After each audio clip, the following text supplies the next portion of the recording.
alladina no ɓen yunfiquna ɓe ganduɗa ene nafka jawɗele mumen woni yunfiquna amwalahum ɓe ene nafka jawɗele mumen kono naftirta ko ri'a annasi yeeguinade yimɓe ene kolla yimɓe wonde nana mbaɗa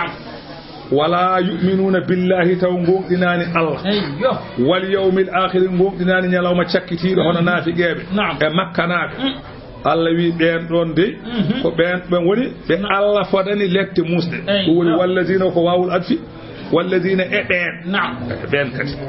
yunfiquna ɓe ene nafga amwalahum jawɗele mon ri'a annasi saabu yeeguinade yimɓe wala yu'minuna tawa gonɗinta billahi Allah wal yawmil akhir gonɗinani ñalawma cakkitiɗo ɓen ɗon de comme ko Allah foti lekte koynoje faman yakuna shaytanu lahu qarinan kala mo seyɗane wonani cindodiɗo ene golla yamirore seyɗane kono no ɓeɗo huuɗaɓe mbaɗata ni par ce que a bonide gari nan cindodiɗo tawde ko seyɗane Allah wi wa ma sa alayhim holko waɗata ɓe holko heɓata ɓe holko wonata e dow mabɓe law amanu billahi sanno ɓe gonɗinino Allah wal yawmil akhir ɓe gonɗini ñalawma cakkitiɗo wa anfaqu sanno ɓe nafqino mimma razaqahumullahu ko Allah arziguiniɓe holko Allah waɗata sa gomɗini nelaɗo Allah ko tottaɗa ko holko Allah waɗanma Allah wattama haydara ko innama dararu fima hum alayhi sa nani lorkay koɓe goni e dow mum ko kana Allahu serani Allah noon bihime mabɓe aliman Allah ko ganduɗo fa yajazihim bima amilu Allah woni jowoɓe koɓe gollata inna Allah yazimu ahadan Allah toñata hay goto mi saratin gabbil fodde ɗum Allah toñatama sa golli ko moƴƴi ustata sa golli ko bone ɓeydata koko mbaɗɗa ko tan wo in taku so tawi ko golluɗa ko heewde nde e famɗude nde woni hasana tan moƴƴel yuda ifha Allah soate ere wote adunhu o totte ummorade Allah jobdidi woni ko sowa ko ajaran jobdi aziman mawni ni ganda hay goto wawide ko ɗo haadi fa kayfa hol alhaali kefero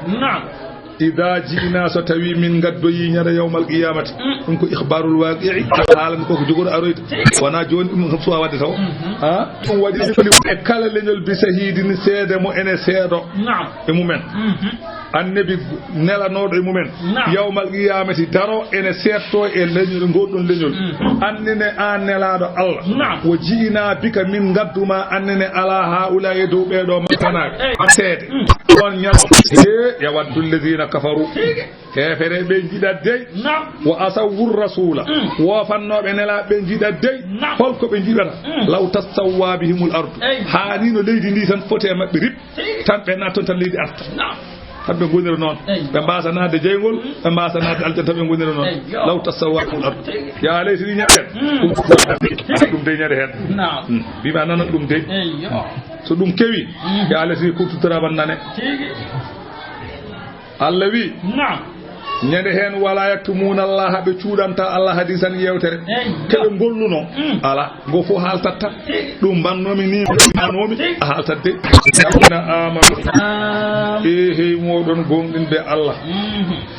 la taqrabu salata hoto ballode julde bi ma'ana hoto juule wa antum sukara tawodon mandidi dagaki dum harmuno nden hoto juule tawodon mandidi ali gorko goto ne wi ابن عوف طعاما وي عبد الرحمن ابن عوف وي أميدي نقولند من يامد ودي انفيتاسيون فدعانا ونبندي من فأكلنا من يام توها من كار وأسقانا خمرا ويرني من سنغر تهرم الخمر وأدين سنغر هر من تي ذات منا فأخذت منا on saha goto fo nanga woni mandilitan minen fo min be tat on saha wa hadarati salatu waqtu yon kuturo faqaddamuni be gaddini biyum julnube faqaratu gon me jangude qul ya ayyuhal kafiruna abudu ma ta'budun wa nahnu na'budu ma ta'budun ankanti min fo tan yalti habbu mandili hankade ala haqqin Allah jippini non aya o harmini dum e saha julde be ni so jidi mandile fasi Allah wi la taqrabu salat oto ballode julde wa antum sukara to wadon mandili hatta ta'lamu ha gandon ma taquluna ko gandon ko kaloy so tawi odon jula ganda oto juule oɗon gonde janaba de ene harmi oto juule oɗon gonde janaba illa abiri sabili so wona mo ganduɗa ko taƴƴo lawol ene ɗanno dañani ndiyam aha ɗum kam alay sago juula wala wadde hoɗo juule hatta tagtasilu ha looto ɗon so on lootima on gayri son jiiɗi juulon ɗanniɗo no on kam ñawode mum maɗoy mo haalan ɗanniɗo no laɓi wa in kuntum marda so tawi noon aɗa wonde janaba a sellani sa memi ndiyam a dañal lor walla ɓeydat rafi o walla lelna ɗum sellude aw ala safarin walla janaba o dañaɗon ko daña koye ɗanngal aɗa waɗane saadum ngal gayidi ko wiyete kuudi ko goto e mon yaltoya a dañani ndiyam aw lamastumun nisa walla on memodira rewɓe on dañani ndiyam woni falam tajidu ma an taw on dañani ndiyam ko ɗon lootoro caggal yiiɗade ha tampi dañani walla caggal rafi Allah wi so on dañani fata yamma mum ha andi to ɗe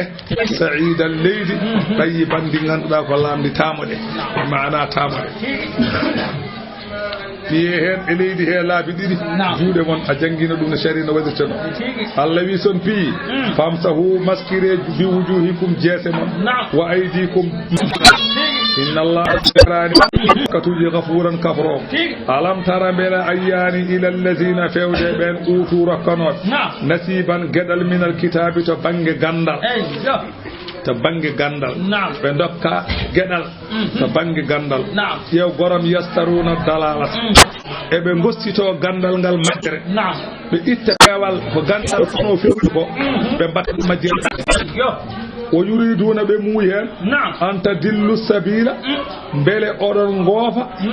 laawol oɗon julɓe ɓe litakunu mihlahum beele mbayonna ɓe mbayni wallahu Allah noon a'lamu kanko woni ganduɗo bi a'da'i anƴe mon ko yukhbirukum bihim o haalan on andi anƴe mon haalan on ndento ɗo wa kafa billahi yoni Allah waliyan denowo wonande on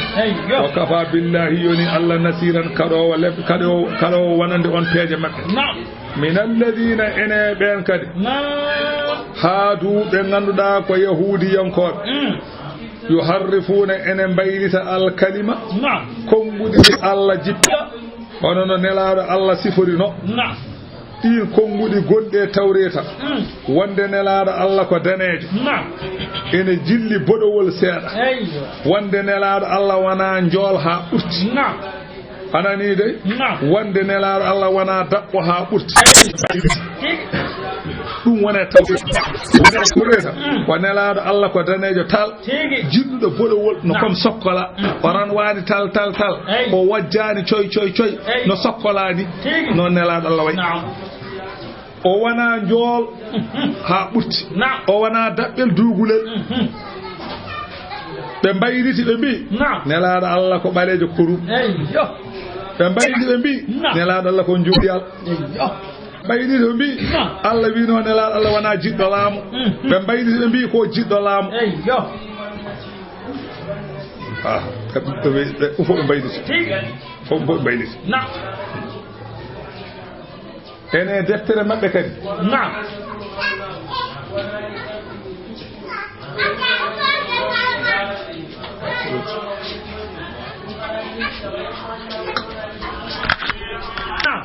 ene ko wone defte maɓɓe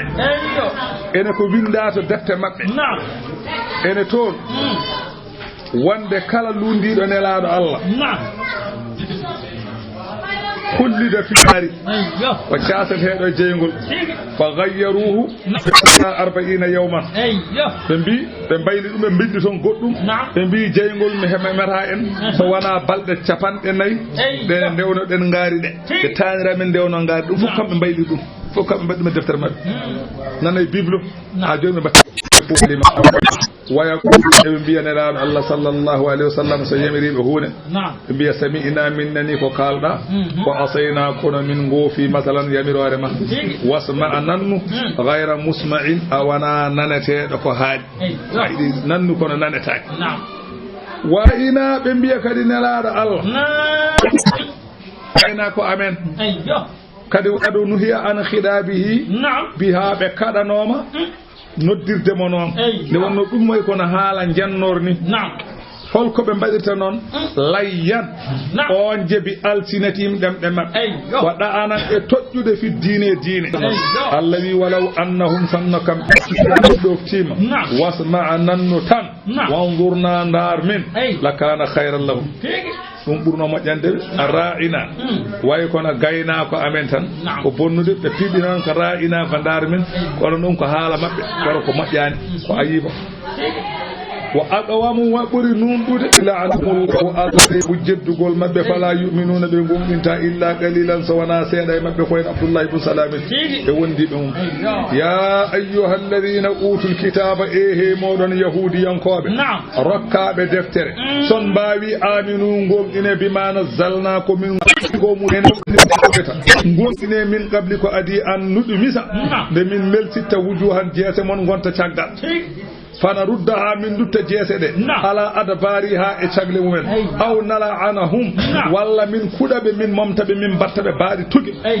bamɗi tuge kamala annano min momtirno ashaba satti yomiraɓe asere hono yimɓe wuuro illata min battirno ɓen no maɗon baaɗi ni min battira ɓe noon kamɓe ɓeɗo soɓe gumɗen Qur'an wa kana sarani noon amrullahi ñawore Allah mafuulan koko gollete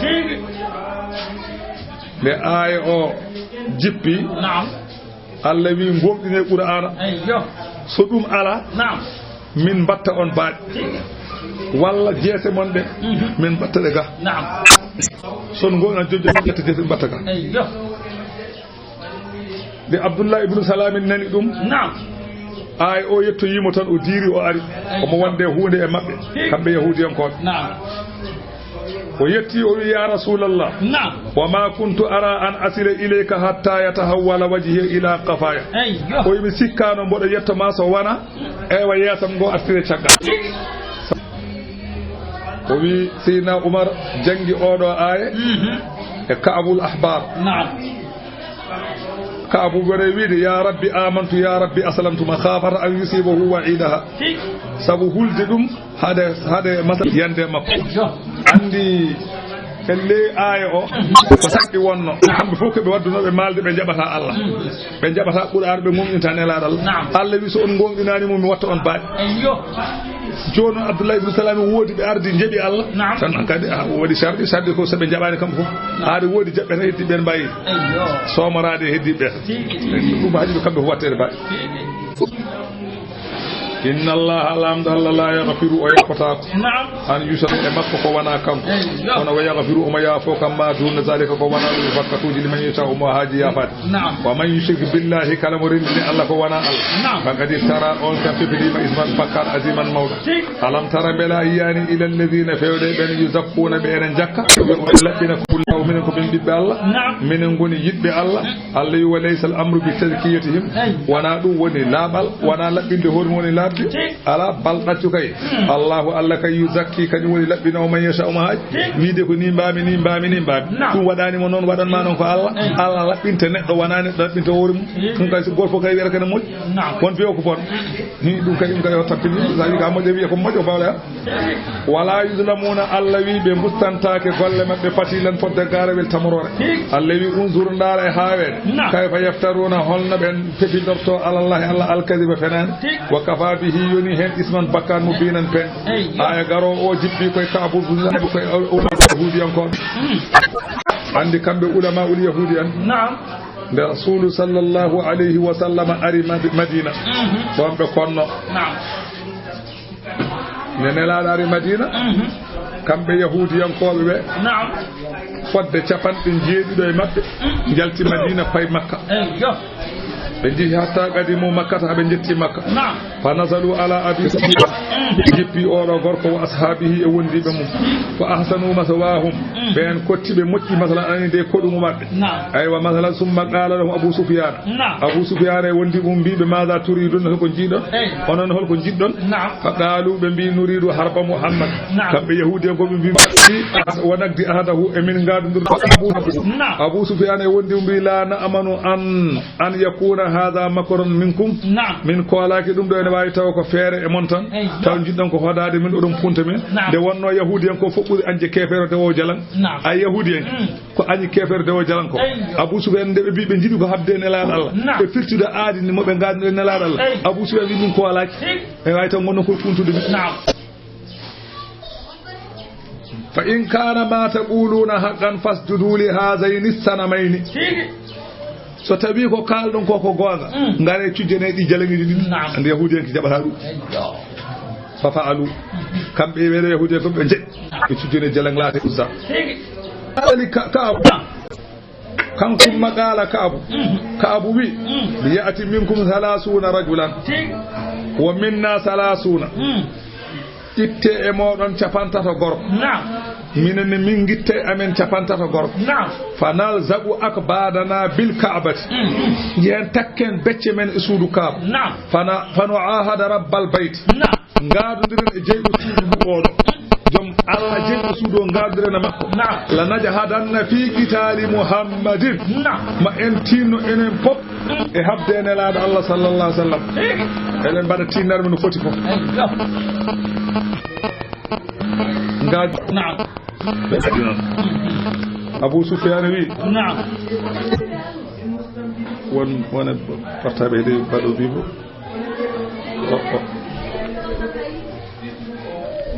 a faami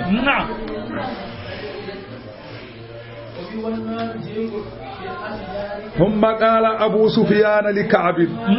أبو سفيان وكعب إنك امرؤ تقرأ الكتاب أركان كيو جنبو دفت ونحن أميون منكم منهم بالنبي هاي غوتا إذا من غندا فأينا أهدى سبيلا أنا أم محمد قال من هاي أمن قرب فيود دين ومن قرب فيود دين ولا محمد قال كأبو بيمو أعرض علي دينكم حالنا دين محمد فقال أبو سفيان لكعب أبو سفيان كعب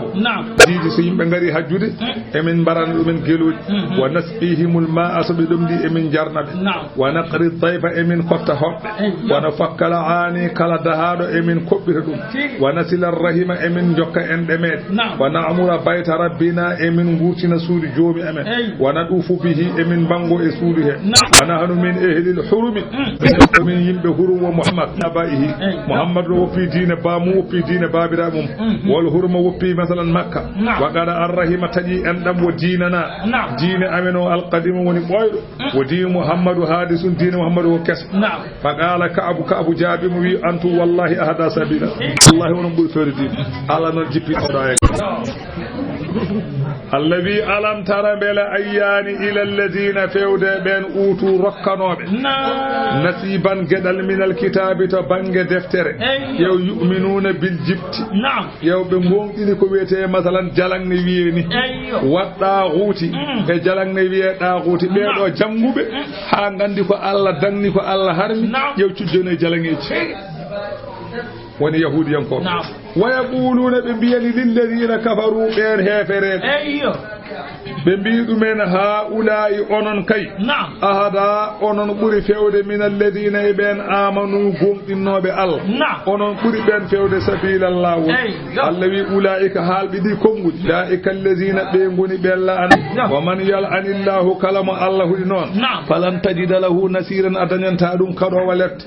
am ɗaccuni lahum ma tawne woode ne ɓe nasibun gueɗal minal mulki e laamu mata won ko ɓe jogii heen Allah wi walaw kana so ɓe joginoma e laamu Allah e hunde fa idan on saha la yu'tuna nasa ɓe dokkata yimɓe ɓe naqiran fodde garawel tamarore sabi ko neɗɗo no yurmeen wallahi hokkata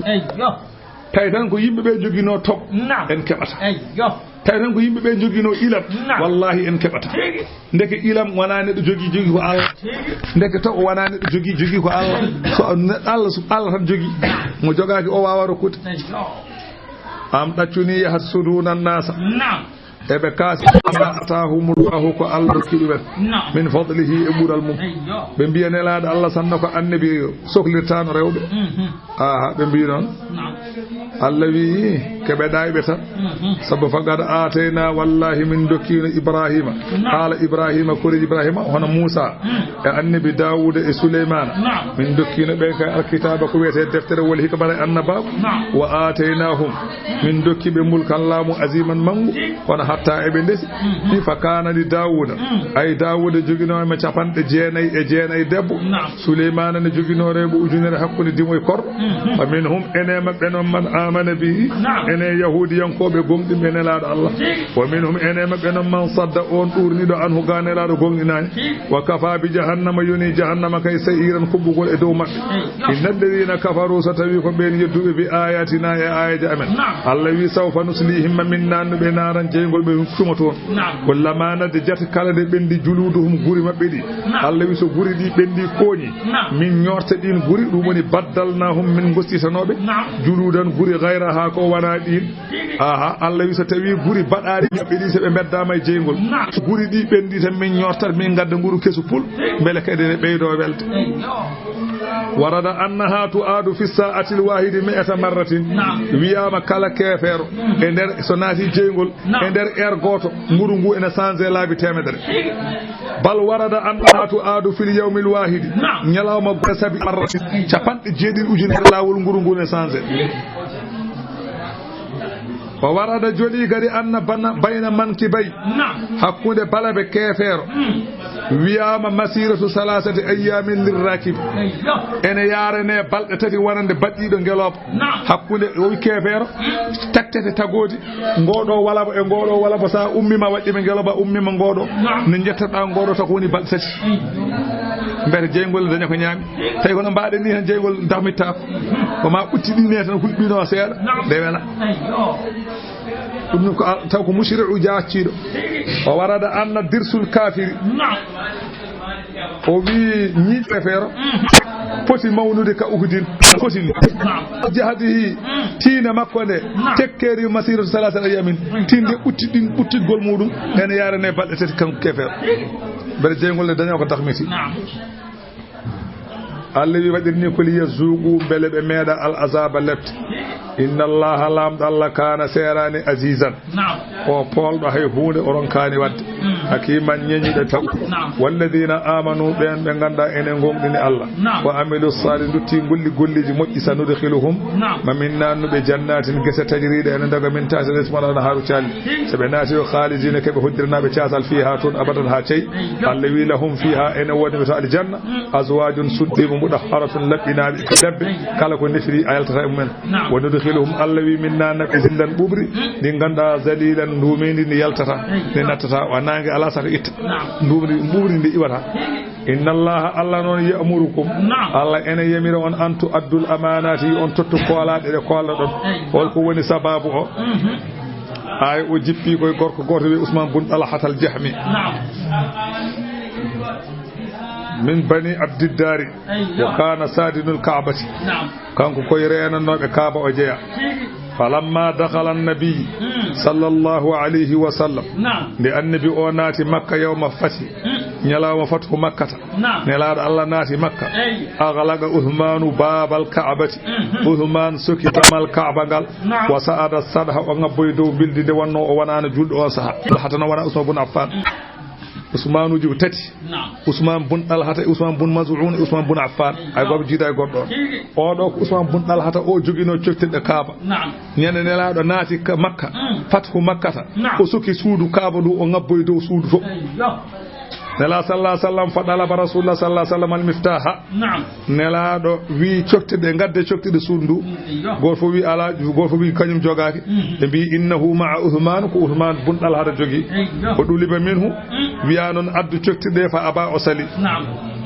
wa qala ɓe mbimo mbeɗa anda o ko Muhammadu o ko annabi Allah o wi a law alimtu annahu rasulullah amnahu al miftah so mbaɗa andi ko annabi kam mi hattama coftirɗe sa yi mboɗo sali tottami coftirɗe komi anda mi famani tawi ko annabi ha mi anda tan ari ɗo mi suudu mi totta ɗum Seydina Ali wimo totta o sali haaji jungo makko falawa Ali ibn Abi Talib yadahu Seydina Ali haaji jungo ngo ha wakkiti caggal hefti coftirɗe wa fataha al baba udditi damal wa dakhala rasulullahi nela sallallahu sallam naati suudu ndu wa salla fihi rak'atayn o juule suudi he darɗe ɗiɗi falamma kharaja nde o yalti sa'alahu al abbas an yu'liyahu al miftahu li tajtami lahu sigayata baba abbas o wi nelaɗo allah tottir ousmane bun ɗalhata coktirɗe ɗe beele jeenaje garannoɗe ko heɓanno hen ko beele o heɓa ɗum wassadanata ko renanno ko o jokka jengol ngol nelaɗo noon wayno ɗeɓɗo salade ni allah tellini aya o allah wi inna allaha ya'murukum allah ene yamira on antu abdul amanati yo on tottu koolaɗe sa hoolnama huude a tottama a humti haaju ma tottit joomum a faye dawde gese itti jindangu luɓima sa arti nawtu ala fewna galle luɓima masalan gasirdi a asi a gayni totti inna allah yambugo antu abdul amanati kala ko luɓaɗa sa gayni nawtu ɗum woni numɗal allah wi noon nelaɗo allah joni noon fa amara rasulullahi sallallahu alayhi wa sallam aliyan an yarudda al miftaha ila uthmana wa ya'tazira lahu o wi seyna ali rutto naw cottirgal ngal tottoyamo mbiya yo yaafe ko gañoɗa kañoɗa jungo makko fa fa'ala zalik seyna ali waɗi ɗon fa qala uthman akrahata wa azayta thumma ji'ta tarfa porsuɗaami lornuɗaami garɗa joni wiyomi yaafo seyna ali wima aha sa yimɓoɗo wima yaafde wona e ummide laqad anzala allahu fi sha'nika qur'anan allah jippini e gueɗe ma qur'an allah wi min tottiti sanno wona ɗum min kam aɗa kami hulani bone ma wa qara alihi l ayata seyna ali janggi aya o e makko fa aslama o jaɓi allah fa kana al miftahu ma'ahu juuɗe makko ila an mata haw maayi fa dafa'ahu ila akhihi shaybata o totti shaybata bun dahlata on jogui ha tara ana ha nyalawma hande o wa darga daro koye koliji makko woni suudu tottide suudu kaaba ko jurmaɓe woni ha yawmal qiyamata allah wi wa idha hakamtum so oɗon ñaawa bayna nnasi hakkude yimɓe allah ene yamira on an tahkumu yo on ñaaw bil adli nunɗal allah wi yamiri on yo on totti koolaɗe o yamiri on so oɗon ñaawo yo on nun inna allaha allah ni'imma ya'idukum taare ko allah waajorto on bihi mum tawde allah waajorto ma ko sa luɓama ya nawtu allah waajorto ma ko saɗa ñaawa ya ñaaw goonga taare ɗum inna allaha ni'imma ya'idukum bihi inna allaha lamdo allah kana o serani sami'an ko nanowo ko haala basiran jiyowo ko golla ya ayyuhalladhina amanu hey moɗon gonɗinɓe allah adi'ullaha ɗoftuɗe allah wa adi'ur rasula ɗoftuɗe nelaɗo allah wa ulil amri allah wi on ɗofto anani ɗoftoɗe jomiraɓe alhaaliji min kuɓe mon so ñamiri on yo on ɗofta allah ɗoftoɗe hohoɓe mon seeremɓe walla laamɓe julɓe noon wona laamɗo kefero ko laamɗo julɗo so yamirima ko moƴƴi ɗofto ceerno so yamirima ko moƴƴi ɗofto so yamirima ko moƴƴani woppu mi ala hen ceerno taƴi enɗam mi ala hen wat ko boni mi ala hen woppu julɗo mi ala hen mboɗo yinma mboɗo yiɗi julɗo woppata julɗude woppata julɗude mboɗo yinma mboɗo yiɗi kala julɗo sa yoppu woppani tawi ɗum yaltintami laawol ngol yomi yaltu oto mi natte maggol ni acce laawol ngol wiyata noon so tawi tan mi woppari kaari tan a ɓoorima an jeygol naw mami mi ƴettu kurso mi tappa e yeeso mane kay fiima mi yaha mi wirde a laasima ha ƴasa ɗo a yaltindemi ngol a jeeya ka jeeya ka yaltinta kam mbiɗen ɓorma e laamu fof feni ceer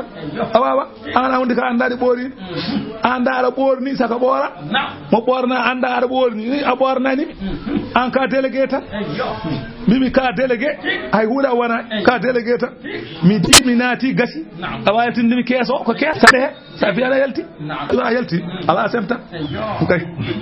nde wadde ko tottuɗami ko an jeeyi koko jeeyiɗa tottuɗami ko jeeyi ka jeeya kay a yaltinta kam hen faami de aɗa ɗoftomo de e dow goonga mbimo ulul amri minkum dey taw goonga de ɓe jomima so yamirima ko weli Allah wat ko weli nelaɗo Allah wat sa en lalti kay hayda fa in tanaza'atum so on luurodiri fi shay'in hunde farudduhu dutte hunde nde ila Allah fewde to Allah ko deftere mum so en luurodiri payento Qur'ana joni nyen ko laaɓi